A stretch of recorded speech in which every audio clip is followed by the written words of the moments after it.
안녕하세요, 여러분. 오늘은 자료조사부터 보고서 작성, 그리고 발표까지 하나의 작업 흐름 전체를 AI와 함께 어떻게 수행할 수 있는지 실제 사례를 중심으로 자세하게 설명드리겠습니다.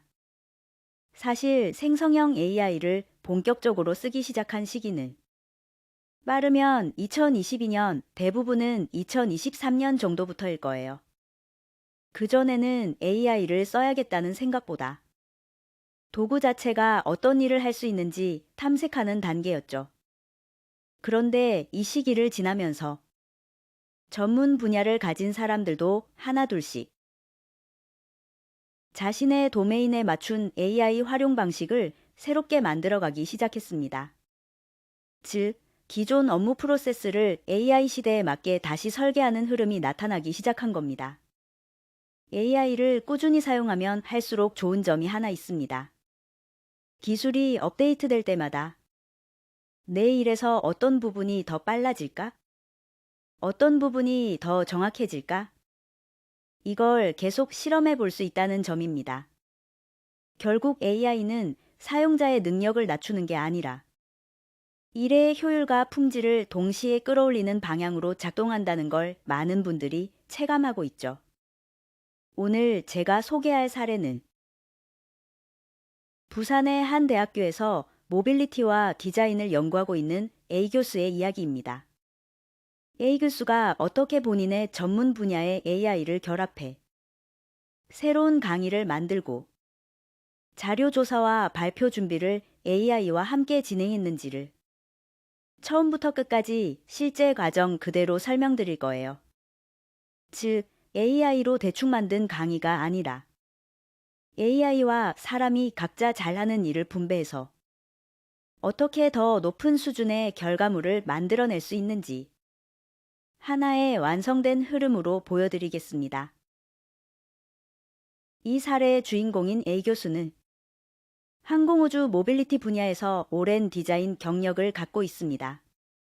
어느 날 부산시로부터 특별 강연 요청이 왔습니다. 강의 제목은 피지컬 AI 시대였고, 전체 주제는 미래의 모빌리티의 역할과 부산의 변화였습니다. 평소에도 생성형 AI 교육과 활용 사례를 많이 소개해왔고, 또 모빌리티 분야의 실무 경험도 풍부하지만, 이번 주제는 조금 달랐습니다. AI 기술이 사람의 삶을 어떻게 바꾸는지, 또 그 변화가 모빌리티와 도시 시스템에 어떤 영향을 미치는지를 더 큰 관점에서 이야기해야 하는 강의였기 때문입니다.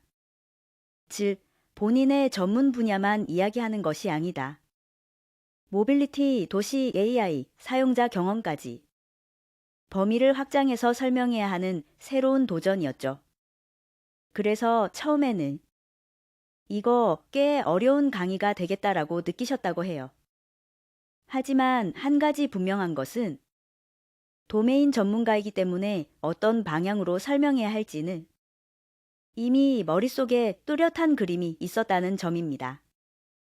운전자의 역할이 어떻게 바뀌고, 차 안에서 보내는 시간이 어떻게 달라지고, 도시의 교통 시스템은 어떻게 재편될지, 이런 핵심 흐름을 중심도 AI 시대의 모빌리티를 이야기해야겠다는 큰 방향성은 이미 잡고 계셨습니다. 전문가들이 AI를 활용할 때 가장 중요한 점은 AI가 잘하는 부분과 자신이 잘하는 부분을 섞어서 시너지가 나도록 조합한다는 점입니다.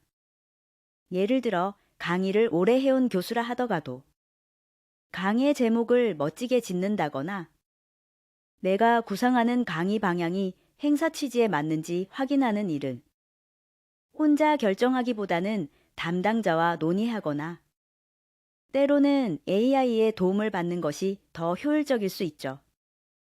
A 교수도 마찬가지였습니다.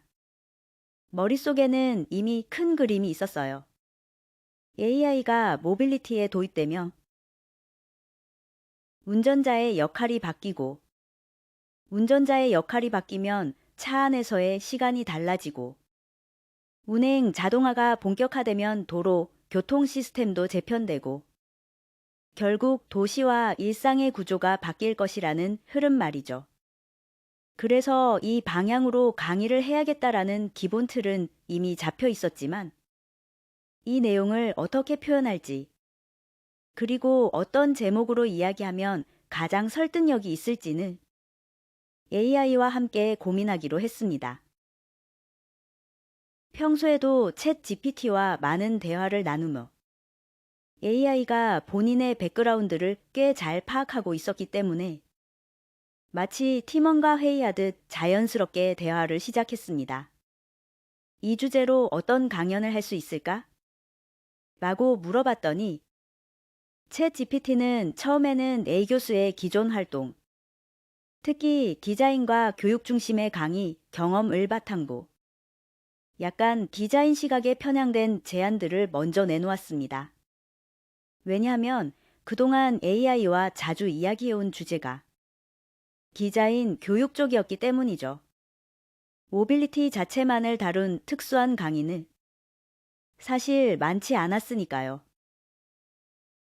그래서 A 교수는 이제 AI에게 더 구체적인 맥락을 제공하며 본격적으로 강의 제목과 방향을 함께 잡아가기 시작합니다. AI와 계속 대화를 이어가면서 머릿속에 떠오르는 키워드들을 하나씩 덧붙이기 시작했습니다. AI가 처음 제안한 제목들은 그동안 AI와 많이 이야기해온 분야, 즉 디자인 중심의 톤이 강하게 묻어 있었어요. 그래서 이번에는 방향을 조금 더 또렷하게 잡기 위해 AI 모빌리티 사용자 경험이라는 핵심 주제어를 명확히 입력했습니다. 그러자 AI는 AI 기술이 모빌리티 산업에서 사용자 경험을 어떻게 혁신하는가? 미래 모빌리티의 전망 같은 내용고 조금 더 맥락에 가까운 제안을 하기 시작했어요. 하지만 제목이 여전히 마음에 딱 맞지는 않았습니다. 그래서 다시 자율주행 차량, 차량 내 인터페이스, AI 기반 내비게이션, 무인항공기 인터페이스 등 정확히 다루고 싶은 세부 주제를 하나씩 추가해가며 이런 요소들을 연계해서 다시 제목을 만들어줘 라고 요청했습니다. 그랬더니 AI는 자율주행부터 UAM까지 더 폭넓은 관점의 제목 후보들을 제시해줬고 A 교수는 여기에 다시 공간의 개념, 이동 시간의 변화, 사람들의 경험이 달라지는 방향성 같은 자신이 전달하고 싶은 키워드를 보완했습니다. 이렇게 몇 번의 왕복 대화를 거친 끝에 드디어 마음에 드는 제목 후보들이 등장했습니다. 그 중에서 교수님의 눈에 가장 들어온 문장은 AI와 모빌리티, 공간과 시간을 재구성하는 사용자 경험이었습니다.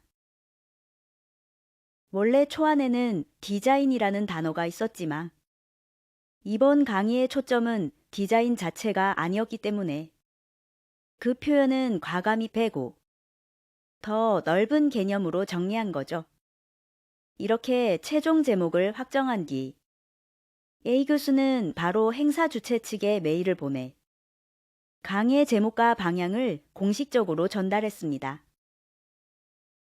그리고 이렇게 주최 측에서는 멋진 포스터와 함께 강연 홍보를 시작했습니다. 보시는 것처럼 피지컬 AI 시대라는 큰 주제하에 제가 선택한 강연 제목 AI와 모빌리티, 공간과 시간을 재구성하는 사용자 경험 이 공식 프로그램에 포함되었고요. 포스터가 나오고 나니 이제 진짜로 강의를 제대로 준비해야겠구나 하는 긴장감도 생기더라고요. 그만큼 행사 규모도 크고 참석하시는 분들도 모빌리티, 도시 AI 분야의 전문가들이었기 때문입니다. 이 시점부터는 단순한 아이디어 정리가 아니라 정확한 자료 조사와 구조화된 발표 준비가 본격적으로 필요해졌습니다. 그래서 다음 단계에서는 AI를 활용해 어떤 방식으로 리서치를 진행했고 그 과정에서 어떤 자료들이 만들어졌는지 구체적으로 보여드리겠습니다. 이 강연 요청을 받은 시점이 4월 11일이었습니다. 그리고 실제 특강은 4월 30일. 행사비 지급 관련 일정까지 고려하며 거의 2에서 3주 정도의 준비 기간이 있었던 셈이죠. 하지만 4월 11일부터 30일까지 계속 강의만 준비할 수 있는 건 아닙니다. 일단 제목과 방향은 4월 11일에 확정했고 그 이후 일주일 정도 지나서 4월 17일쯤 본격적인 자료 조사에 들어가야겠다고 마음을 먹었습니다. 물론 A 교수가 원래 알고 있는 내용도 많았습니다. 모빌리티, 사용자 경험, 자율주행, 도시 변화들. 전문성 자체는 이미 충분했지만 이번 주제는 AI와 결합된 미래 모빌리티였기 때문에 좀 더 넓은 관점에서 최신 정보를 살펴볼 필요가 있었어요. 특히 이 시기가 2025년 4월이었는데 그 무렵 딥 리서치 같은 AI 기반 리서치 구가 막 각광을 받기 시작하던 때였습니다. A 교수도 이번 강의를 준비하면서 이 도구를 본격적으로 활용해 보기로 했습니다. 이렇게 요청을 보내자 딥 리서치가 곧바로 조사 계획을 세워 보여줍니다. 어떤 방식으로 자료를 찾을지, 그리고 어떤 주제부터 접근할지 단계별로 정리해서 알려주는 거죠. 우선 첫 번째 단계에서는 모빌리티 분야에서 인공지능 기술이 어떻게 활용되고 있는지 최신 동향을 전반적으로 조사하겠다고 했습니다. 두 번째로는 자율주행 기술의 발전과 사용자 경험 변화에 관한 구체적인 정보를 수집하겠다고 했고요. 세 번째 단계에서는 AI 기반 내비게이션, 교통관리 시스템, 차량 공유 서비스 같은 실제 서비스 사례들을 찾아보겠다고 계획을 제시했습니다. 네 번째로는 AI 기술이 개인 맞춤형 모빌리티 서비스와 사용자 경험을 어떻게 가능하게 하는지 분석하겠다고 했고, 다섯 번째 단계에서는 AI 기술 도입으로 발생할 수 있는 사용자 경험 측량에 장점과 한계 그리고 앞으로 미래의 모빌리티 서비스에서 AI가 어떤 방식으로 UX 혁신을 이끌지 전망까지 살펴보겠다고 했습니다. 그리고 마지막으로는 AI와 모빌리티 융합에 관련된 주요 연구 논문, 보고서, 기사를 추가로 검색해 참고 자료를 확보하겠다는 계획도 함께 제시했습니다.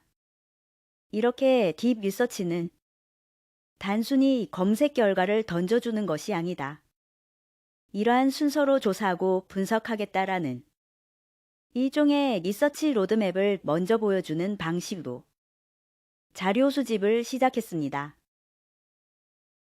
이때는 강의 준비 초반이었기 때문에 부담 없이 연구 시작 버튼을 눌러봤습니다. 일종의 테스트도 해볼 겸 AI 리서치 도구가 실제로 어떻게 작동하는지 한번 경험해보자는 마음이었죠. 연구 시작을 승인하자 AI가 자료를 수집하고 분석하는데 꽤 시간이 걸렸습니다. 대략 7에서 8분 정도였던 것 같아요.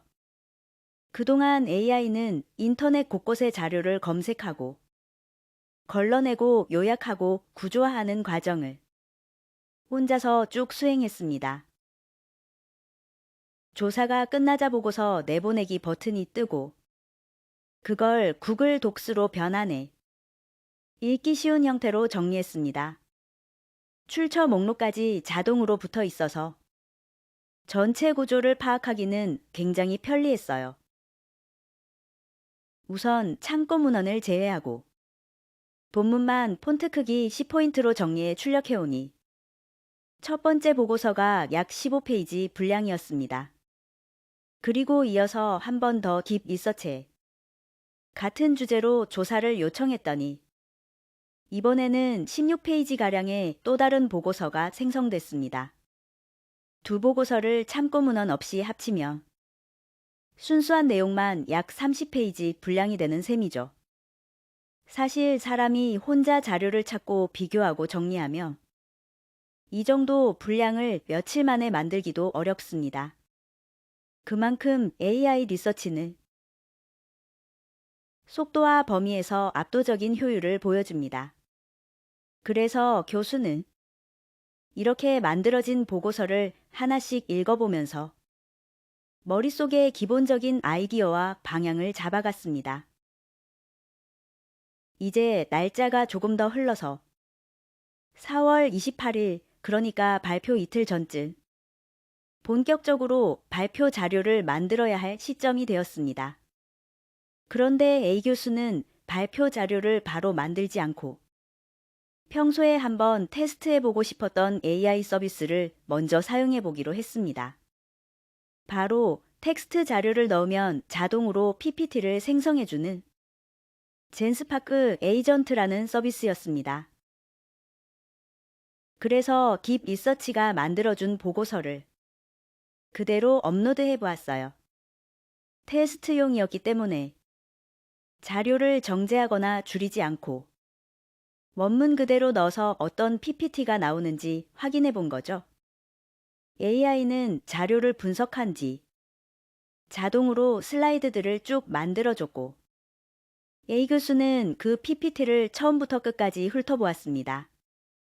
결과적으로 이걸 그대로 발표 자료로 쓰지는 않기로 했습니다. 슬라이드 구성 자체는 그럴듯했지만 아직 보고서의 내용을 세밀하게 비교하거나 전문가의 관점에서 맥락을 다듬지 않은 상태였고 무엇보다 자동 생성된 PPT만으로는 좋은 발표가 나오지 않는다는 걸 누구보다 잘 알고 있었기 때문이죠. 결국 AI PPT는 아이디어를 빠르게 훑어보는 용도로는 충분했지만 실제로 사용하기에는 부족한 부분이 많았습니다. 그래서 이 결과물을 테스트 용도로만 남겨두고 이제부터는 직접 발표 구조를 기획하고 슬라이드를 처음부터 다시 만드는 작업에 전면적으로 돌입하게 됩니다. 이제부터는 진짜 발표 자료 만들기 단계입니다. 우선 딥 리서치로 받은 보고서를 전부 출력해서 한 장 한 장 꼼꼼하게 읽어 내려갔습니다. 읽으면서 이건 강의에서 사례로 소개하면 좋겠다 싶은 부분, 특히 실제 서비스나 프로젝트 사례들은 옆에 표시를 해가며 따로 체크했습니다. 그 다음 단계는 검증입니다. 표시해둔 사례들이 정말로 존재하는지, 설명이 과장되지는 않았는지, 숫자나 연도, 기관 이름이 틀린 부분은 없는지 하나씩 다시 확인했습니다. 자료를 읽는 동시에 발표의 흐름도 머릿속으로 그려나갔습니다.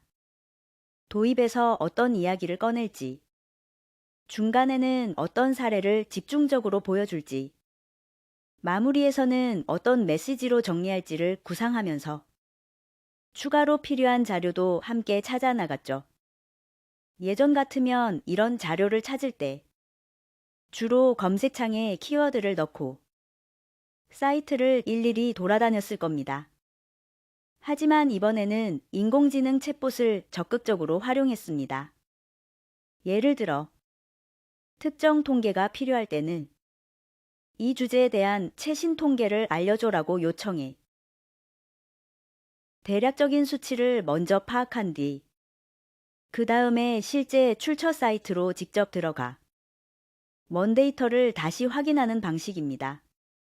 또 발표에서 인용하고 싶은 문장이나 그래프가 생기면 AI에게 이 자료의 원 출처 URL을 알려줘라고 요청해 공식 보고서나 기관 페이지를 추적했습니다.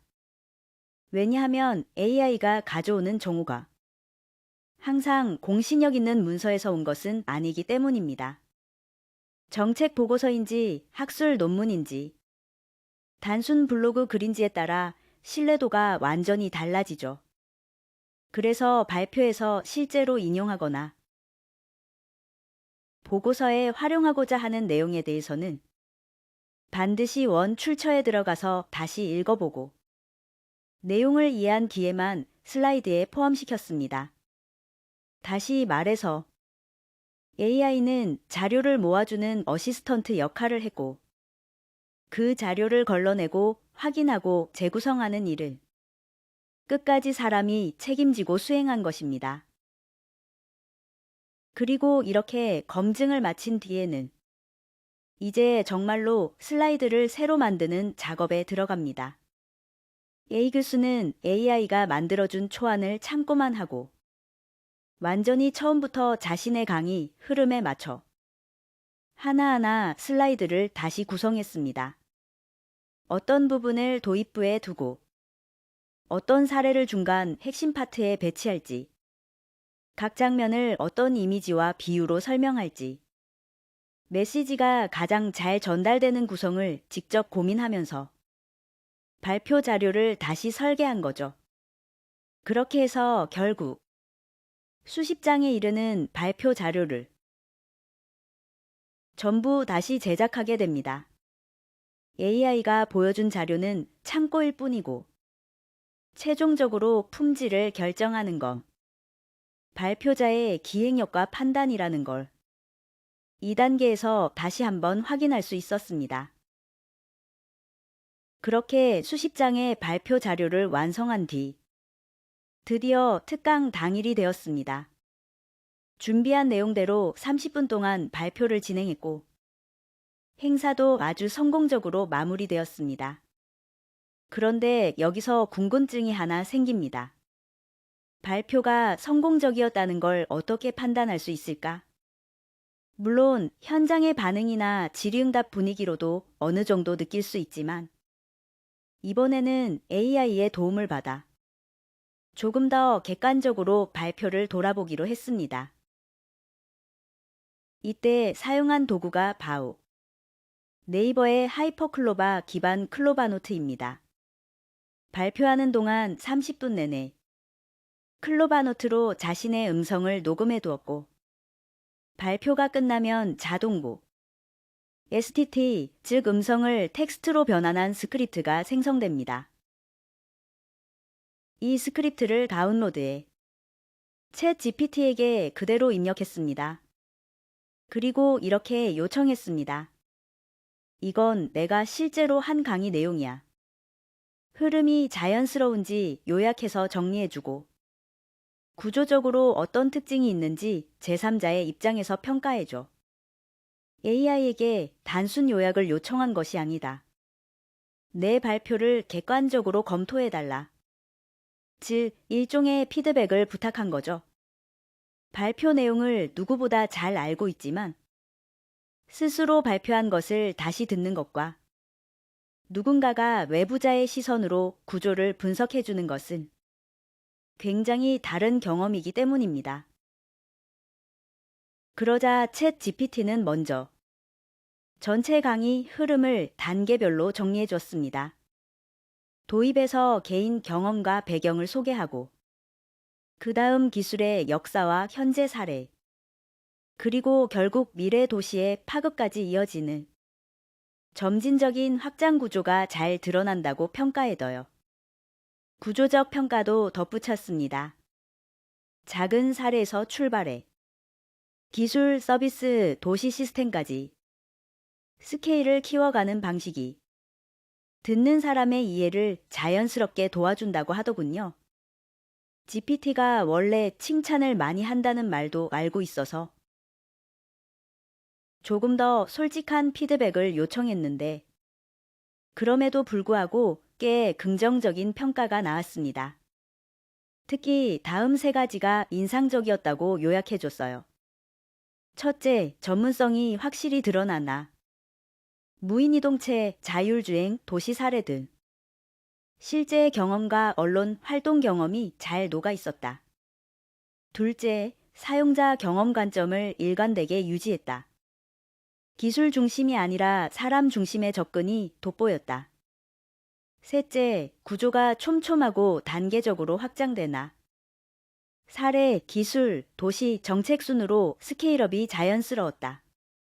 결과적으로 AI가 제시한 평가를 보면서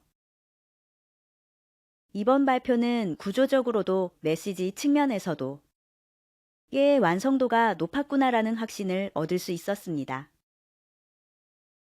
이 전체 과정을 돌아보며 A 교수는 곳곳에서 AI의 도움을 적극적으로 활용했습니다. 우선 매력적이고 큰 방향을 잡아주는 강의, 제목을 선택하는 데서도 AI가 굉장히 큰 역할을 했죠. 스스로 떠올릴 수 있는 아이디어다. 훨씬 넓은 스펙트럼을 보여주면서 강의의 핵심 메시지를 정교하게 다듬는데 도움이 되었습니다. 또 방대한 양의 자료를 조사하는 단계에서는 말 그대로 시간을 압축하는 효과를 경험했습니다. AI 리서치는 사람이 며칠을 투자해야 할 범위를 몇 분 안에 정리해주기도 했어요. 물론 그 안에 잘못된 정보나 정확하지 않은 내용도 있었지만 그 부분은 직접 하나씩 검토하며 전문가의 시각으로 보완했습니다. 그리고 발표 자료를 만드는 과정에서는 AI가 준 초안을 참고하되 결국 발표 구조와 슬라이드 구성은 처음부터 끝까지 A 교수가 직접 설계하고 제작했습니다. 발표자만이 알고 있는 맥락, 전달하고 싶은 결론, 사람의 이해 흐름을 고려한 구성은 AI가 대신 만들어줄 수 없기 때문이죠. 발표가 끝난 뒤도 AI는 중요한 역할을 했습니다. 클로바노트로 발표를 기록하고 챗 GPT를 통해 흐름과 구조를 다시 점검하고 제3자의 관점에서 발표를 성찰할 수 있게 해주었죠. 즉, 이 과정 전반을 보며 AI는 곳곳에서 도구로서의 도움을 제공했고 A 교수는 그때마다 자료를 검토하고 조율하고 재구성하고 직접 발표하고 끝나고 다시 성찰하는 인간의 책임과 판단을 정확히 수행했습니다. 그래서 이 강의는 AI가 대신 만들어준 결과물이 아니라 AI와 사람이 각자의 강점을 발휘해서 만든 협업의 산물이라고 볼 수 있습니다. 그리고 발표 내용에 대한 만족도가 매우 높았기 때문에 이 강의 내용을 바탕으로 2차 저작물, 즉 새로운 콘텐츠를 만들어 보기로 결정했습니다.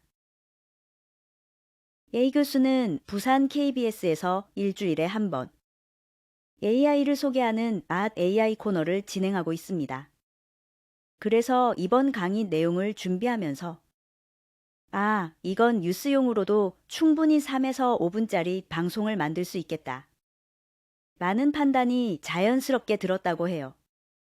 그래서 강의가 끝난 뒤 녹음해둔 발표 스크립트를 다시 여고 이걸 바탕으로 방송용 대본을 만들어 보자고 결정합니다. 물론 이 과정에서도 AI를 적극적으로 활용했습니다. 챗 GPT에게 이렇게 요청했죠. 이건 내가 실제로 강의한 녹음 내용이야. 이걸 기반으로 5분 분량의 AI 뉴스 코너 대본을 만들어줘. 그리고 내가 평소 작성하던 방송 대본의 스타일과 톤에 맞춰서 작성해줘. 이전에 제작했던 뉴스 대본 여러 편도 함께 입력해서 그 스타일을 학습하도록 했습니다. 즉, 단순히 요약본을 달라는 게 아니다. 기존 방송의 톤과 흐름을 맞춘 방송용 스크립트를 요청한 거죠. 그러자 AI가 바로 그 스타일에 맞춰 첫 번째 버전의 방송 대본을 생성해 주었습니다. 짧고 리듬감 있게 구성되어 있었고 방송에서 실제로 읽기 쉬운 흐름으로 정리돼 있었어요. 물론 AI가 한 번에 완벽한 방송 대본을 만들어주는 것은 아닙니다. 첫 번째 버전은 전체적인 흐름은 괜찮았지만 세부 내용은 수정할 부분이 꽤 많았습니다. 그래서 강의를 준비하면서 참고했던 다른 자료들을 추가로 입력해 AI가 더 정확한 맥락을 반영하도록 도와주었습니다. 그리고 AI가 방향을 잘못 잡아 다시 강의용 스크립트 톤으로 돌아가려고 하면 지금은 뉴스 대본을 만드는 중이라는 점을 명확히 다시 짚어주며 톤을 조정해 나갔습니다. 대본 분량도 신경 썼습니다. 뉴스는 3에서 5분 안에 핵심 메시지가 전달되어야 하기 때문에 AI가 길게 늘어놓으면 이건 1부에만 들어가야 한다. 짧으면 이건 2부까지 더 풀어다나. 이런 식으로 아주 구체적인 가이드를 했습니다. 그러던 중 AI가 중요한 내용을 빠뜨렸다는 사실도 발견했습니다.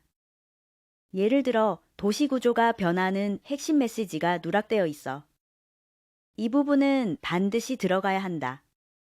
그리고 강의에서는 2부에서 다뤘던 내용이니 여기서도 같은 위치에 넣어달라. 이렇게 다시 요청해 수정했습니다. 또 하나 중요한 문제는 AI가 해외 사례 위주로 설명하면서 마치 우리나라에서도 이미 활성화된 것처럼 서술하는 부분이 있었어요. A 교수는 이 점을 정확히 잡아주요. 한국은 아직 초기 단계다. 실제 국내 기업 사례도 함께 넣어달라. 그 방향을 바로 잡았습니다. 이 과정이 마치 학부생이나 석사생의 과제를 하나하나 지도하고 피드백하는 기분과 비슷했다고 합니다. AI가 초안을 만들고 인가의 이를 다듬고 AI가 다시 보완하는 협업형 창작 방식이 그대로 나타난 거죠. 그리고 마지막으로 뉴스에서 가장 중요한 메시지를 강조하기 위해 이런 요청도 했습니다. 이 내용은 기술 홍보나 미래 예측이 아니라 기술이 실현되기 위해 필요한 사회적 합의, 제도, 안전 문제들, 사람 중심의 관점도 함께 담아달라. 이렇게 완성된 방송용 원고 초안은 뉴스 제작진 단톡방에 공유되었습니다. 하지만 이 초안이 바로 방송에 나가는 것은 아닙니다. 방송은 여러 전문가들이 함께 완성하는 콘텐츠이기 때문에 그 다음 단계부터는 인간 제작진의 역할이 본격적으로 들어갑니다. 먼저 작가님이 AI가 작성한 초안을 방송 문법에 맞게 다시 재구성합니다. 스토리 흐름, 문장의 길이, 발화, 타이밍 등을 방송 스타일에 맞게 손보는 과정이죠. 그 다음에는 기자님이 내용의 정확성과 전달력을 검토합니다. 혹시 과장되거나 잘못된 표현은 없는지, 뉴스로서 사실성이 확보되는지를 꼼꼼하게 확인합니다. 그리고 마지막으로 PD님과 콘텐츠 크리에이터 팀이 영상 자료를 구성합니다. AI가 만든 원고를 기반으로 적절한 화면, 배경 영상, 그래픽, 자막 등을 덧붙여 완성도 높은 3에서 4분짜리 뉴스 콘텐츠로 만들어냅니다. 그렇게 편집과 검수를 거친 뒤 최종적으로 이 내용은 부산 KBS 뉴스에서 2편의 방송고 각각 3에서 4분 분량으로 실제 보도되었습니다. 즉 AI가 초안을 만들고 인간 제작진이 그 초안을 다듬어 완성하는 협업형 제작 프로세스가 그대로 구현된 사례라고 볼 수 있습니다. 이 과정을 전체적으로 보면 AI는 강의 전 단계에서 정말 큰 역할을 했다는 것을 알 수 있습니다. 특히 자료 수집 단계에서 시간을 압축하는 효과는 AI를 활용했기 때문에 가능했습니다. 사람이라면 며칠은 걸릴 조사 범위를 AI는 몇 분 만에 구조화된 형태로 정리해줬으니까요. 하지만 그 다음 단계, 즉, 자료를 제작하고 실제 발표로 이어지는 과정에서는 오히려 사람의 노력이 훨씬 많이 들어갔습니다. 중요한 건 AI를 사용하면 강의를 빠르게 만드는 것이 목적이 아니라 AI의 도움을 통해 강의의 퀄리티를 얼마나 높일 수 있는가였기 때문입니다. 그래서 A 교수는 AI가 가져온 자료를 그대로 받아들이는 것이 아니라 하나하나 검증하고 필요한 내용을 추가하고 강의의 목적과 청중 수준에 맞게 슬라이드를 직접 재구성했습니다. 즉, AI의 속도 플러스 인간의 판단이 결합된 형태로 강의의 자료가 완성된 것이죠. 그리고 여기서 끝이 아닙니다. AI는 강의 후반부에서도 중요한 역할을 했습니다. 발표 내용을 클로바노트로 녹취해 STT로 스크립트를 뽑아낸 뒤 그걸 챗 GPT에게 검토받는 과정을 통해 빠르고 꼼꼼한 AI 셀프 모니터링을 경험했습니다. 다른 사람에게 내 발표 어땠어? 라고 물어보지 않아도 내 발표를 객관적으로 분석해주는 일종의 제3자 리뷰를 AI가 대신 제공해준 겁니다. 이 리뷰 과정을 통해 발표의 흐름, 구조적 강점, 개선 포인트까지 한 번에 점검할 수 있었고, 이 경험은 앞으로 다른 강의와 수업, 그리고 방송 콘텐츠를 만드는 데까지 자연스럽게 확장되었습니다. 결국 AI는 강의 준비의 초반, 중간, 마지막 단계까지 모두 다른 방식으로 기여했고, A 교수는 그 모든 단계에서 전문가로서 판단하고 재구성하는 사람의 역할을 정확하게 수행했습니다. AI를 이렇게 활용하며 전문 분야를 더 넓은 관점에서 재해석하거나 새로운 방식으로 확장하는 데 큰 도움을 받을 수 있습니다. 여러분도 앞으로 과제를 하거나 보고서를 쓰거나 어떤 기획을 시작할 때 지금 보신 과정을 충분히 응용할 수 있을 거예요. 하지만 여기서 정말 중요한 점이 있습니다. AI로 빠르게 자료를 조사하고 뚝딱 보고서를 만드는 것 자체가 목적이 되어서는 안 됩니다. AI를 활용하며 자료 수집 속도는 놀라울 정도로 빨라집니다. 하지만 AI가 가져오는 정보가 그대로 품질을 보장해주지는 않습니다. 실제로 전문가들이 작성한 보고서에도 가짜 정보나 잘못된 할루시네이션이 섞여 사회적 문제가 된 사례가 계속 보도되고 있죠. 하물며 학생 여러분은 아직 전문 연구자가 아니기 때문에 더 꼼꼼하게 확인해야 하는 책임이 있습니다. 그래서 초안을 검증하는 과정이 그 자체로 여러분의 공부가 됩니다. 어떤 정보를 어떻게 확인해야 하는지, 출처는 어디서 찾아야 하는지, 이 통계나 사례를 그대로 써도 되는지, 이런 것들을 고민하는 과정이 여러분의 사고력과 실제 실무 능력을 키워주는 거예요. AI가 자료를 예쁘게 가져다 주며 만족스러워 보일 수 있습니다. 하지만 그 자료를 그대로 써도 되는지 판단하는 능력, 정확한 원문 출처를 다시 찾아 읽어보는 과정, 그리고 진짜로 이해하고 정리하는 과정은 여전히 여러분 몫입니다. 출처가 정확하다고 해서 요약이나 해석까지 정확하다고 볼 수도 없습니다.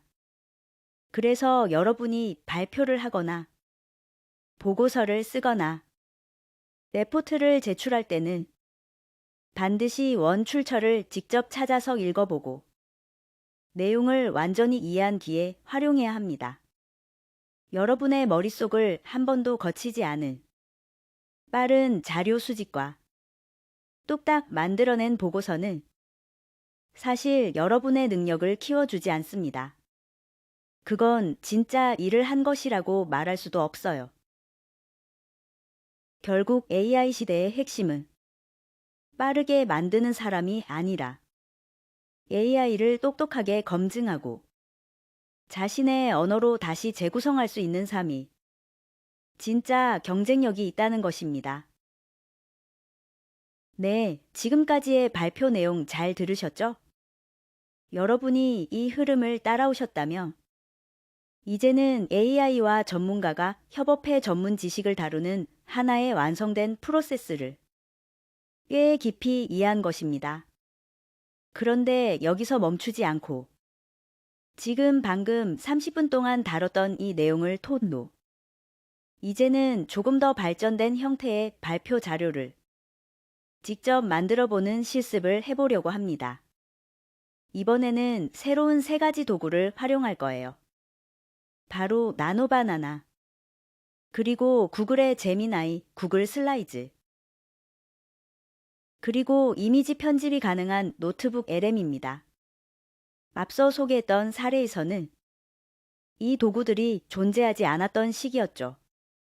하지만 지금은 2025년 11월에 새롭게 공개된 기능들을 우리가 바로 강의 제작에 접목할 수 있습니다.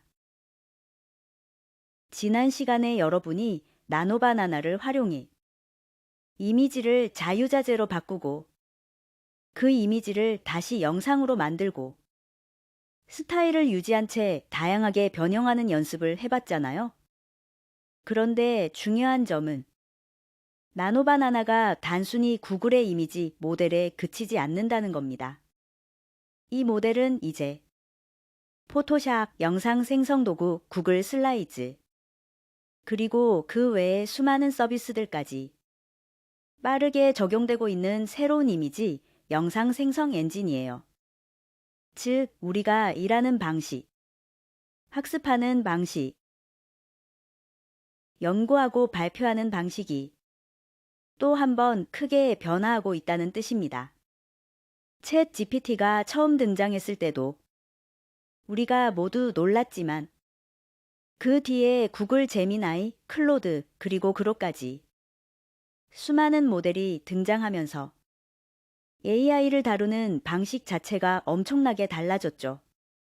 글쓰기, 코딩, 기획, 콘텐츠 제작까지 모든 작업 방식이 바뀌었고 우리가 선택할 수 있는 가능성도 훨씬 넓어졌습니다.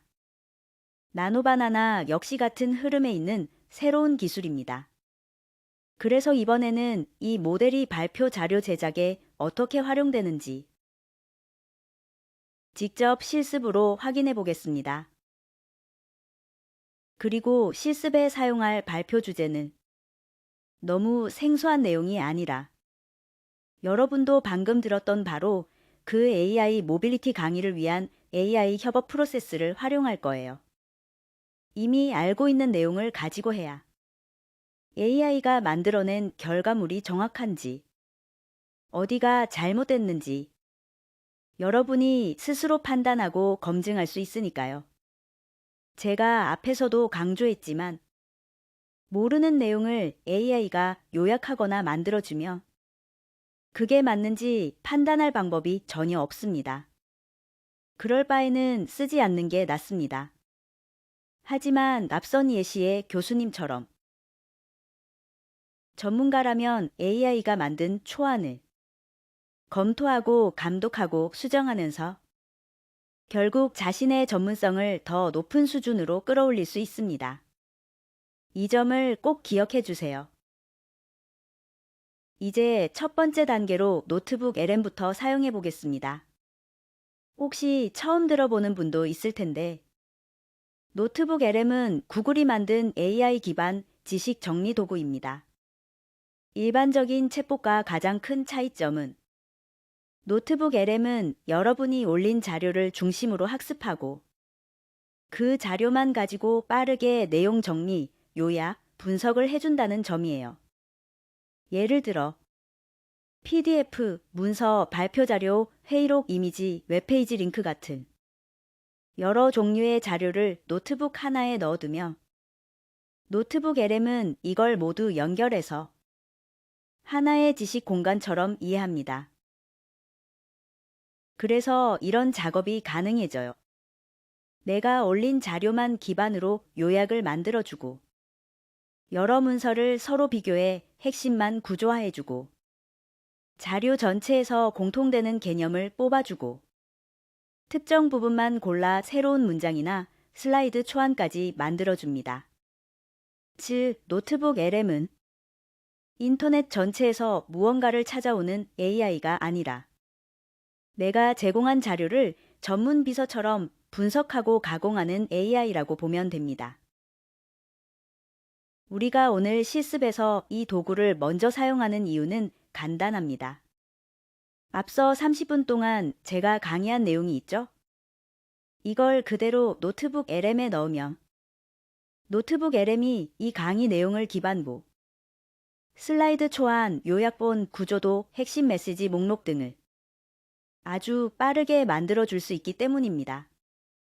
즉, 노트북 LM은 여러분이 가진 자료를 지식 공간으로 재구성해주는 도구고, 이걸 바탕으로 우리는 발표 자료 제작을 시작하게 됩니다. 지금부터 노트북 LM에 방금 만든 강의 스크립트를 넣어보고 AI가 어떻게 구조하고 슬라이드 초안을 만들어주는지 직접 확인해 보겠습니다. 노트북 LM에 로그인하면 이렇게 첫 화면이 열립니다. 상단에는 노트북 LM이 추천하는 노트북들이 보이는데 이미 분석된 과학기사나 보고서를 예시로 확인할 수 있어서 노트북 LM이 어떤 형태로 지식을 정리하는지 감을 잡기 좋습니다. 그 아래에는 제가 최근에 만들었던 노트북들이 나열되어 있고 왼쪽 첫 번째에 있는 새 노트 만들기 버튼을 누르면 여러분도 바로 새로운 지식 공간을 만들 수 있어요. 이 화면은 제가 이전에 만들어 두었던 노트북 중 하나입니다. 노트북 LM 안에서 문서가 어떻게 정리되고 어떤 방식으로 분석되는지 전체적인 구조를 보기 좋게 보여주는 예시예요. 노트북 LM은 이렇게 크게 세 영역으로 나눠져 있습니다. 왼쪽에는 올린 자료들이 출처가 되는 소스 영역이 있습니다. 여기는 내가 이 노트북에 업로드한 모든 자료의 목록이 모여 있는 곳입니다. PDF, 보고서, 논문, 웹페이지 등 다양한 형식이 모두 들어갈 수 있고 간문서는 체크박스로 선택해서 분석에 포함시킬지 결정할 수 있어요. 예를 들어 여기 보시면 나사 문서, HMI 가이드라인, UAV 관련 논문 등이 여러 개 들어있죠. 제가 이 노트북을 만들 때 업로드한 실제 자료들입니다. 가운데는 채팅 영역입니다. 노트북 LM의 핵심 기능입니다. 이 공간에서 AI에게 질문하면 오직 왼쪽에 있는 소스 자료만 기반으로 요약, 분석, 비교, 정리, 재구성 등을 해줍니다. 예를 들어 이 문서의 핵심 내용을 한 문단으로 정리해줘라고 하며 노트북 LM은 업로드한 자료 속 문장만 사용해서 정확하게 답변하죠. 그래서 인터넷 검색 기반 모델보다 오류 가능성이 훨씬 적습니다. 오른쪽은 스튜디오 영역입니다.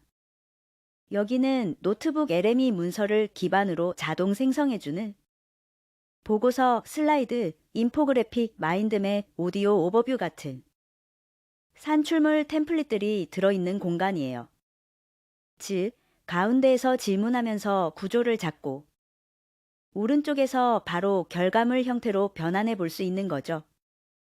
아래쪽에는 제가 이전에 했던 질문과 생성 결과가 시간 순으로 쌓여 있어서 어떤 흐름으로 문서를 분석했는지 복기하기 쉬워요. 정리하자면 왼쪽은 자료 창고, 가운데는 AI 분석 공간, 오른쪽은 산출물 제작 공간입니다. 이 구조 덕분에 전문 문서 여러 개를 한 번에 관리하고 AI에게 분석을 맡기고 바로 발표 자료나 요약본까지 만들 수 있는 거죠. 이제는 빈 노트북에서 완전히 새로 시작해 보겠습니다. 화면 왼쪽에 보시면 출처 영역이 있고 여기에 소스 추가 버튼이 보이시죠? 노트북 LM은 이 출처에 어떤 자료를 넣느냐에 따라 생성되는 요약, 분석, 슬라이드의 내용이 모두 결정됩니다. 그래서 저는 이곳에 아까 제가 30분 동안 강의했던 AI 협업 사례 발표 스크립트, 즉 오늘 우리가 다룬 전체 강의 대본을 PDF 형태로 업로드해 보겠습니다. 파일을 이렇게 드래그하거나 아래의 파일 업로드 버튼을 눌러서 첨부하면 노트북 LM이 제가 올린 이 문서를 하나의 지식 소스로 인식하고 분석을 시작하게 됩니다. 이제 이 문서를 기반으로 노트북 LM이 어떤 구조를 뽑아내고 어떤 슬라이드를 생성해 보겠습니다. 자, 이제 문서가 업로드되었으니 오른쪽에 보이는 스튜디오 영역을 한번 볼게요. 노트북 LM에는 정말 다양한 자동 생성 기능들이 있습니다. AI 오디오 요약, 동영상 개요 보고서, 퀴즈 등 여러 가지가 보이죠? 그 중에서 우리는 발표 자료를 만드는 것이 목표이기 때문에 오늘은 두 가지 기능만 집중해서 살펴보겠습니다. 바로 인포그래픽과 슬라이드 기능입니다. 지금 제가 각각의 버튼을 한 번씩 클릭해 볼게요. 노트북 LM이 제가 업로드한 강의 대본을 분석해서 어떤 구조를 추출하고 어떤 방식으로 시각적인 발표 자료를 제안해 주는지 바로 확인하실 수 있습니다. 슬라이드가 생성되는 동안 저는 먼저 마인드맵 기능을 눌러봤습니다. 노트북 LM이 제 발표 스크립트를 분석해서 자동으로 만든 마인드맵인데요. 전체 업무 흐름을 5단계로 구조화해서 보여주고 있습니다. 여기 보시면 강연 방향과 제목 확정, 방대한 자료 조사, 발표 자료 제작과 검증, 발표 후 성찰과 2차 콘텐츠 확장, AI 활용의 핵심 교훈과 책임. 이렇게 발표 내용이 단계별로 잘 정리돼 있죠.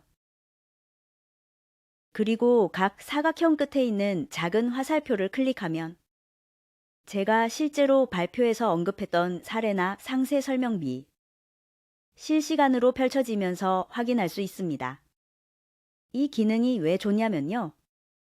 단순히 정리된 요약을 보는 것이 아니라 제가 했던 강의의 구조와 흐름을 다시 복기하면서 논리적인 연결관계까지 한눈에 파악할 수 있게 해주기 때문입니다. 즉, AI가 단순히 요약만 해주는 것이 아니다. 제 지식을 구조화된 맵으로 다시 정리해주니까 마치 강의를 다시 한번 다른 시각에서 재해석하는 느낌이 들어요. 여러분도 지금 마인드맵을 보니까 아까 들었던 강의 내용들이 다시 기억나시죠? 이런 방식은 여러분이 보고서를 쓰거나 시험 공부할 때도 전체 구조를 잡는데 아주 큰 도움이 됩니다.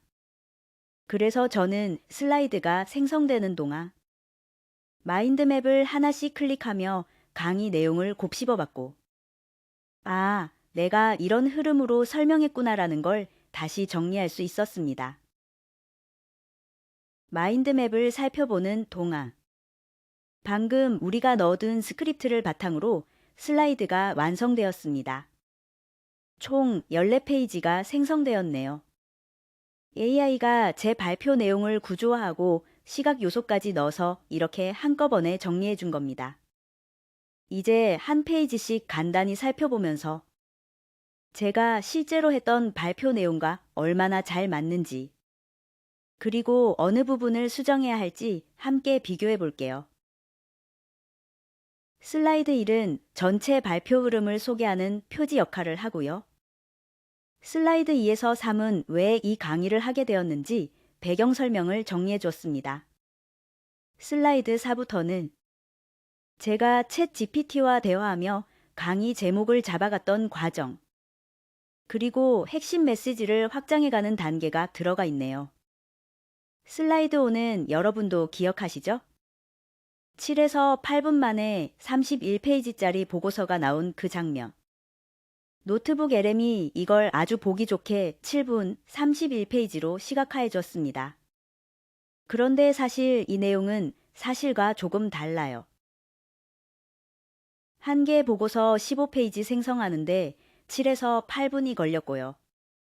두 번째 보고서도 별도로 시간이 걸렸기 때문에 7분에 31페이지라는 말은 틀리죠.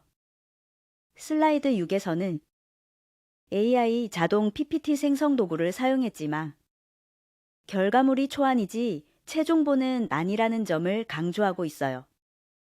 제가 강의에서 말씀드린 메시지를 잘 포착했네요. 그리고 중간 페이지를 보면 전문가의 역할, 즉 AI가 가져온 정보를 검증하고 자신의 전문성으로 재구성하는 과정이 아주 명확하게 표현되어 있습니다. 이쪽 페이지로 가보면 제가 발표 후 클로바노트로 녹취하고 챗 GPT에게 구조 분석을 요청해서 스스로 발표를 모니터링했던 내용도 잘 정리돼 있네요. 마지막 두 장은 메시지가 강하죠. AI 시대의 진짜 경쟁력은 깊이 있는 검증이다. AI는 여러분을 대체하는 것이 아니라 여러분의 전문성을 증폭시킨다. 전체적으로 내용은 잘 들어가 있지만 이제 중요한 건 정확하냐, 표현이 자연스러우냐 이런 부분이니까. 여기서부터는 직접 하나씩 살펴보며 손을 봐야 합니다. 이번에는 노트북 LM이 자동으로 만들어준 인포그래픽을 보겠습니다. AI와 협업하는 전체 과정이 두 단계로 정리돼 있어요. 먼저 1단계는 AI와 함께 강의 준비하기입니다. 챗 GPT와 대화를 하면서 제목과 방향을 잡고 이 리서치로 7에서 8분 만에 30페이지 분량을 확보하고 그 초안을 제가 직접 검증해서 완성도 있는 강의로 재구성하는 과정이 담겨 있습니다. 아래 보시면 핵심 메시지가 있죠. AI는 속도를 담당하고 인간은 판단과 책임을 맡는다는 뜻입니다. 그리고 오른쪽은 2단계 AI로 분석하고 콘텐츠 확장하기입니다. 발표 녹음을 AI에게 맡겨 피드백을 받았고 그 내용을 기반으로 5분짜리 방송 대본 초안도 만들었죠. 마지막은 인간 전문가들이 그 초안을 검토해서 최종 콘텐츠로 완성하는 단계가 표현되어 있습니다. 즉, AI가 도와준 전체 워크플로우를 한 장짜리 요약으로 정리해 놓은 그림이라고 보시면 됩니다. 한 번 더 클릭했더니 조금 다른 스타일로 생성되었어요. 글자가 많은데 자세히 보면 약간씩 뭉개져 있지만 읽을 수 있는 수준으로 나왔습니다. 성능이 놀랍게 향상된 걸 확인할 수 있었죠. 하지만 이 발표 슬라이드와 인포그래픽을 그대로 강의에 사용하기엔 한계가 있습니다.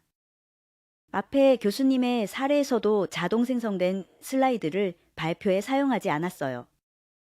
왜냐하면 사람마다 이야기하는 방식이 다르고 마치 생성된 이미지를 수정하듯 발표 자료도 세세한 부분을 수정하면서 완성도를 높여 발표해야 좋은 강의를 할 수 있기 때문이죠.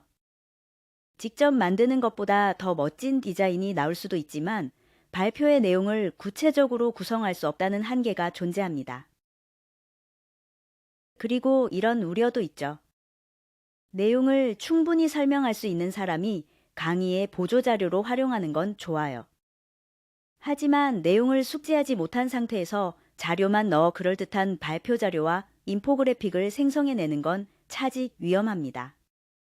잘못된 정보가 훨씬 전달되기 쉬운 형태로 널리 공유될 수 있으니까요. 한 번 더 클릭해 보니까 조금 다른 스타일의 인포그래픽이 또 생성됐습니다. 글자가 많긴 하지만 자세히 보면 살짝 뭉개져 있을 뿐 읽는 데는 큰 무리가 없는 수준까지 나왔어요. AI 인포그래픽 성능이 정말 많이 좋아졌다는 걸 확인할 수 있죠. 하지만 그렇다고 이 슬라이드와 인포그래픽을 그대로 강의에 쓰기에는 분명한 한계가 있습니다. 앞에서 보셨던 교수님의 사례에서도 자동 생성된 슬라이드를 실제 발표에는 쓰지 않았죠. 왜냐하면 사람마다 말하는 방식, 설명하는 스타일이 다르고 이미지 생성 결과를 그대로 쓰지 않고 수정하듯이 발표 자료도 세세하게 손을 보면서 완성도를 올려야 좋은 강의가 되기 때문입니다. AI가 만든 자료가 내가 직접 만든 것보다 더 멋있어 보일 수도 있어요. 하지만 그 안에 들어가는 말의 흐름을 내 방식대로 구체적으로 설계하기는 어렵습니다. 이게 첫 번째 한계입니다. 두 번째 우려는 더 큽니다. 내용을 충분히 이해하고 있는 삶이 보조자료로 활용하는 건 괜찮아요. 그런데 내용을 제대로 공부하지 않은 상태에서 자료만 넣고 그럴듯한 슬라이드와 인포그래픽을 뽑아내면 어떻게 될까요? 겉보기에는 그럴듯한데 사실은 틀린 정보, 검증 안 된 네임이 훨씬 보기 좋은 형태로 포장돼서 빠르게 퍼져나갈 위험이 있습니다. 그래서 중요한 건 AI가 자료를 예쁘게 만들어준다가 아니라 그 내용을 책임지고 설명할 수 있는 삶이 직접 검토하고 자기 언어로 다시 구성하는 것입니다. 그래서 학생 여러분들에게는 노트북 LM으로 클릭 한 번으로 발표 자료 만드는 건 권장하지 않아요. 물론 내가 열심히 쓴 레포트, 내가 확실히 알고 있는 내용으로 생성해 보는 건 좋지만 아마 진짜 발표에서 쓰기는 어려울 거예요. 그럼 진짜 발표에 쓸 수 있는 슬라이드는 생성은 다음 시간에 해보는 걸로 하겠습니다. 이번에는 슬라이드와 인포그래픽뿐 아니라 노트북 LM으로 보고서도 한번 생성해 보겠습니다. 지금 보시는 화면처럼 여러 가지 형태의 보고서를 만들 수 있는데요. 우리가 가지고 있는 자료는 사례를 소개하는 강의 내용이기 때문에 이 중에서는 사례 연구 보고서가 가장 잘 맞겠죠. 물론 목적에 따라 다르게 선택할 수도 있습니다.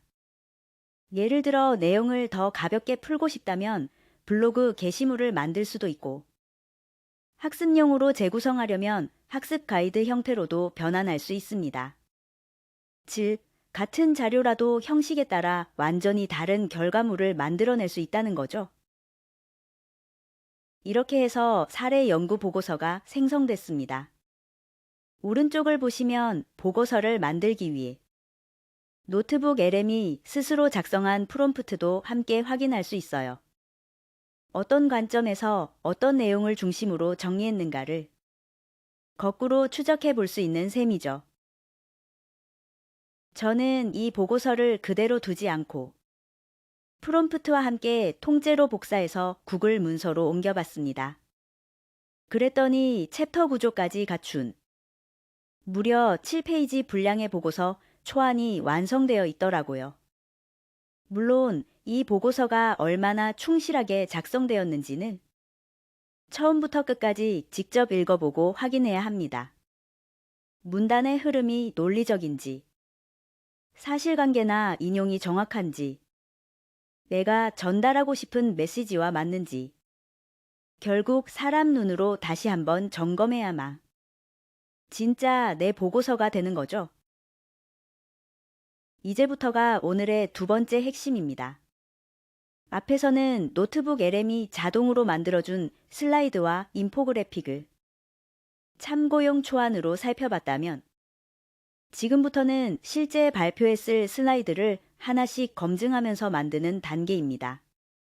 그리고 이 단계에서 우리가 활용할 도구가 바로 구글 슬라이드 그리고 나노바나나 이미지 엔진입니다. 저는 강의를 위한 스크립트를 모두 작성해 두었어요. 전체 내용은 내가 완벽하게 구성한 거고 보다 친근한 말투를 위해 챗 GPT를 활용해서 강의 내용을 친근한 구어체로 바꿔달라고 했습니다. 그래서 이미 가지고 있는 대사로 슬라이드를 만들어 볼게요. 여러분, 지금 보시는 화면이 나노바나나가 도입된 구글 슬라이드 전체 구조예요. 먼저 왼쪽에는 우리가 만든 슬라이드들이 쭉 나열된 슬라이드 목록이 있고, 가운데 큰 공간은 실제로 내용을 배치하고 편집하는 메인 캔버스입니다. 위쪽에는 글자 크기, 색깔, 정렬 같은 설정을 바꾸는 서식 도구 모음이 있고요. 그리고 오늘 우리가 집중해서 사용할 부분은 오른쪽의 AI 패널입니다. 여기가 바로 구글 슬라이드 안에 통합된 나노바나나 이미지 엔진인데, 슬라이드 내용을 읽고 자동으로 이미지를 추천해주고, 제가 원하는 스타일의 그림도 바로 생성해주고, 심지어 슬라이드용 요약본이나 인포그래픽까지 한 번에 만들어줘요. 즉, 지금부터는 슬라이드는 내가 구성하고, 이미지나 시각 요소는 AI가 도와주는 방식으로 작업하게 됩니다. 이제 이 구조를 이해한 상태에서 제가 준비한 스크립트를 가지고 실제 슬라이드를 만들어 볼게요. 여러분, 방금 제가 오른쪽 AI 패널에 강의 대사를 그대로 입력했죠? 그게 바로 나노바나나 엔진이 들어간 구글 슬라이드의 핵심 기능입니다.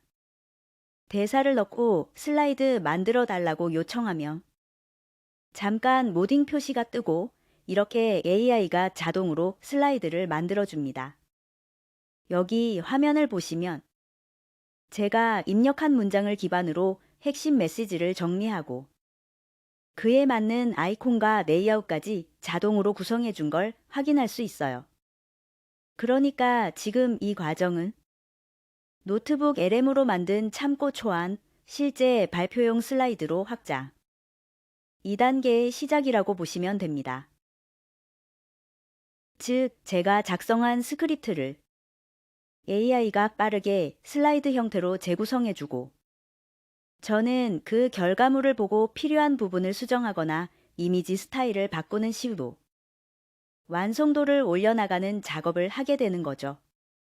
방금 보신 화면이 바로 대사를 입력 슬라이드 요청 생성 완료. 이 전체 흐름을 그대로 보여주는 장면입니다. 네, 바로 한두 슬라이드 전에 보았던 이 화면이 강의 스크립트를 넣어서 생성한 자료입니다. 내용은 직접 작성했기 때문에 완전히 숙지하고 있으니 슬라이드가 제대로 만들어진 건지 확인할 수 있습니다. 제가 볼 때는 잘 만들어진 것 같습니다. 여러분, 화면 아래쪽에 보시면 이 슬라이드 꾸미기라는 버튼이 있죠?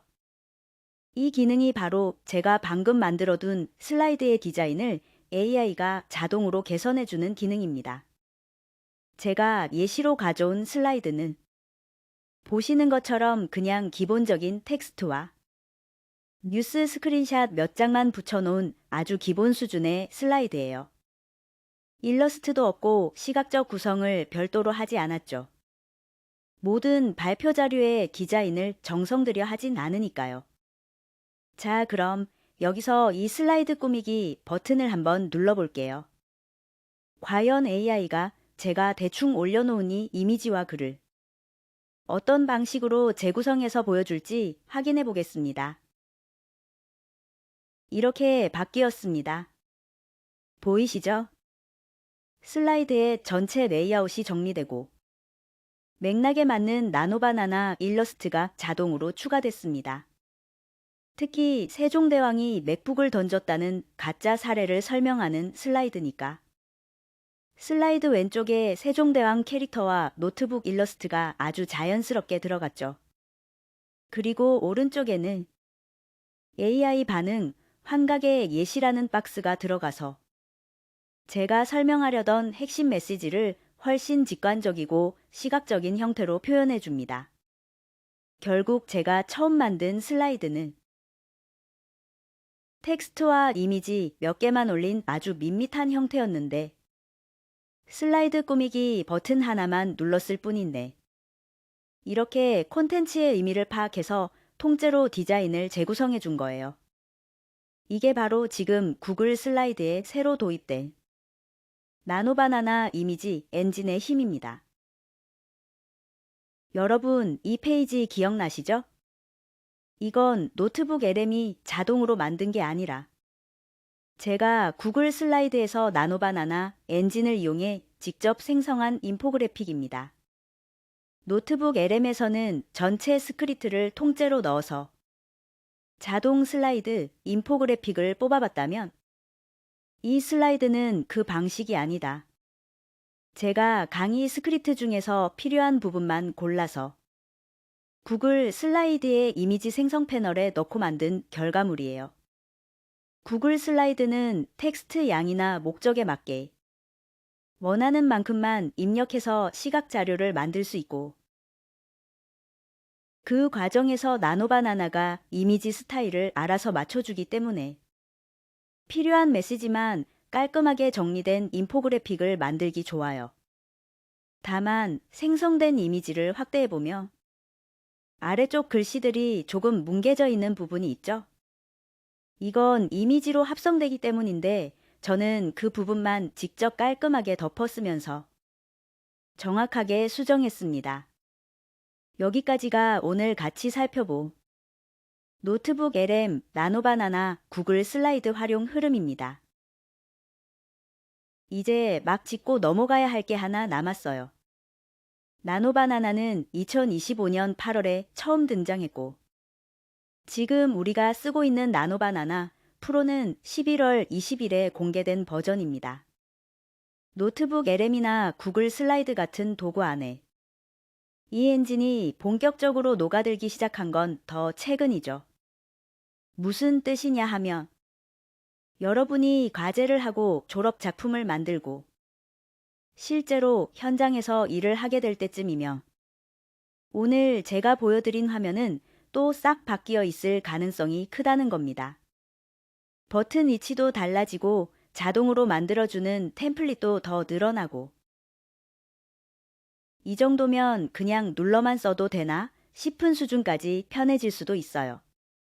그래서 저는 오늘 이 도구를 이렇게 쓰세요라는 사용법보다 새로운 도구가 나올 때 꼭 기억해야 할 태도를 강조하고 싶었습니다. AI가 만들어주는 건 어디까지나 초안이다. 초안을 검증하고 책임지는 사람은 나 자신이다. 내가 이해하지 못한 내용은 아무리 예쁘게 인포그래픽으로 만들어져도 발표 자료로 쓰지 않는다. 나노바나나 프로보다 더 강력한 모델이 나와도 노트북 LM보다 더 편한 도구가 나와도 이 세 가지 원칙은 그대로 가져가면 됩니다. 그래서 오늘 강의를 이렇게 정리하고 싶어요. 도구는 계속 바뀌지만 정보를 검증하고 자기 언어로 다시 설명하는 능력은 여러분이 평생 가져가야 할 역량이다. 앞으로 여러분이 과제나 프로젝트를 할 때 오늘 써본 도구들을 마음껏 실험해보되 검증하고 재구성하고 내 말로 다시 설명하는 것. 이 세 단계만은 절대 AI에게 넘기지 않았으면 좋겠습니다. 여기까지가 오늘 준비한 내용이고요.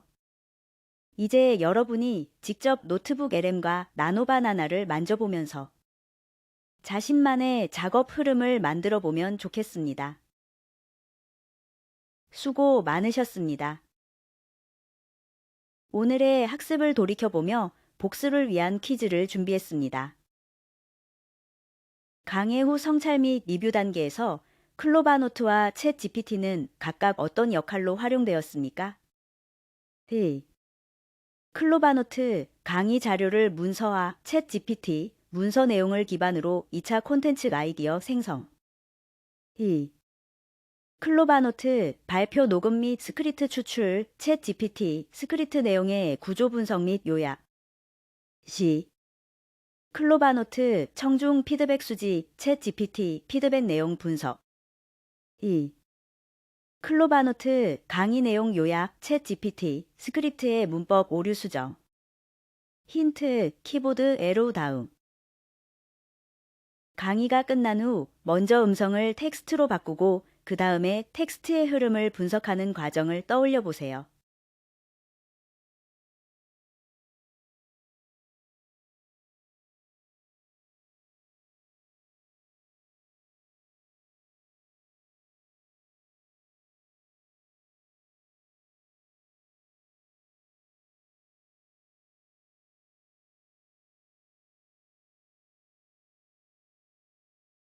정답은 B입니다. 과거에는 자신의 발표를 다시 듣고 분석하는 것이 부끄럽고 시간도 많이 걸리는 일이었지만 이제는 클로바노트가 귀가 되어 듣고 적어주면 챗 GPT가 내가 되어 분석하고 평가해주는 시스템을 구축할 수 있게 되었습니다. AI가 전문가가 자신의 실력을 객관적으로 검증하고 빠르게 성장할 수 있게 돕는 강력한 도구가 되었죠. 슬라이드 56에서 제시된 AI와 함께하는 미래 세 가지 원칙에 해당하지 않는 것은 무엇입니까? 히. 이해하지 못한 내용은 사용 금지이다. 히. AI 결과물은 영원한 초안이다. 시. 검증과 책임은 나의 몫이다. 히.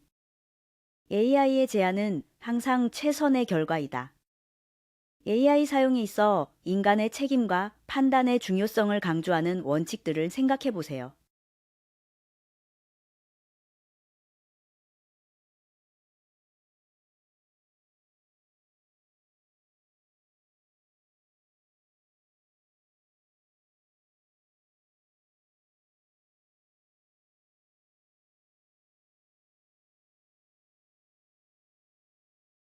정답은 D입니다. 강의 전반행서 AI의 결과물은 초안이며 검증이 필수라고 강조하고 있습니다. AI의 제안이 항상 최선의 결과라는 답은 정반대 설명이죠.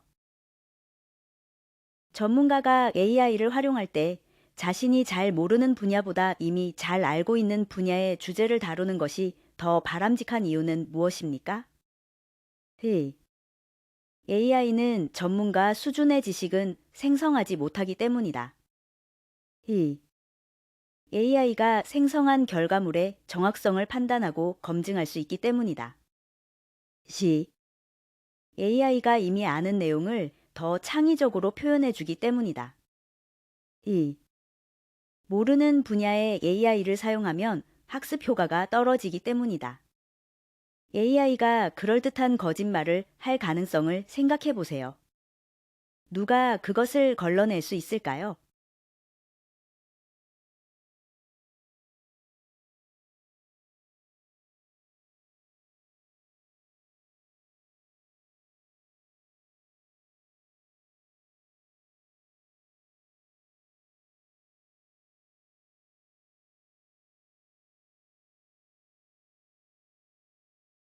정답은 B입니다. 결국 전문가가 아는 분야를 다뤄야 하는 이유는 AI는 빠르게 만드는 도구일 뿐이고 그 결과물이 옳은지 그른지를 판별하여 최종 결과물로 승화시키는 것은 오직 해당 분야의 지식을 가진 전문가만이 할 수 있기 때문입니다. 도구는 계속 바뀌지만 정보를 검증하고 자기 언어로 다시 설명하는 능력은 평생 가져가야 할 역량이라고 강조합니다. 수고 많았습니다, 여러분.